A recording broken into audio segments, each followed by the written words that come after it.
start watching the show. Who asked the question? Where's your face? Oh, yeah, there you go. My niece is going to be 13 in 2 months, and she's going to come out and stay with me, and I think it's like time. Do you think it's a good time? Yeah. There you go. So she's like, you know, in middle school, and it's all happening, and so I'm excited to watch it with her. I'm a little freaked out because she knows her auntie's Liza's crazy, but like it's going to be all real different probably, which will give me a real different. But I'm excited to watch it in that way. But I feel, for me, like it can be such a narcissistic business, and it can, and I don't know.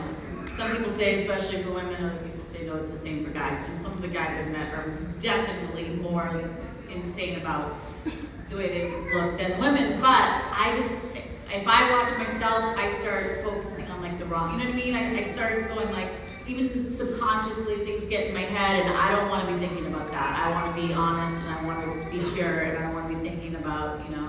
The stage actor in Great Music said it best. He said, I know where the strings are. And I was like, what are you talking about? I said, well, it's like a puppet.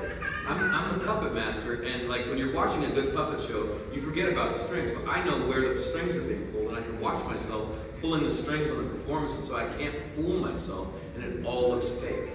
Whereas to someone who doesn't know what's going on, it might pass muster. But I think you should show your niece that. It's a great thing to grow up. Like I say this to people a lot, but I grew up watching Planet of the Apes when I was young, which is depressing.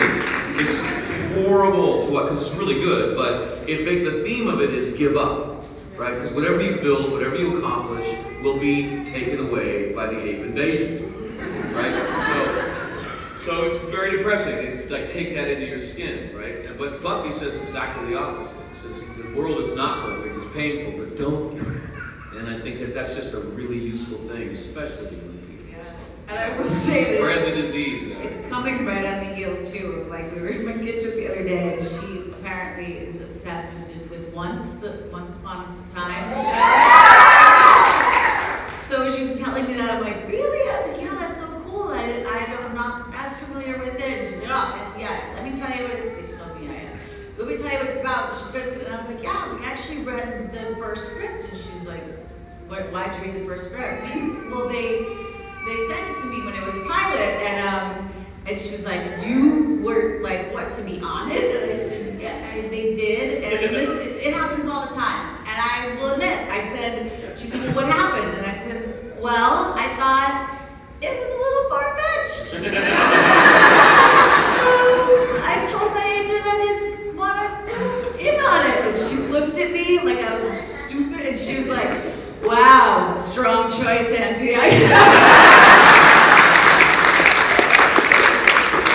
right, so I'm really excited to show her this, where I did good. Hey guys, that's all the time we have. Guys, thanks.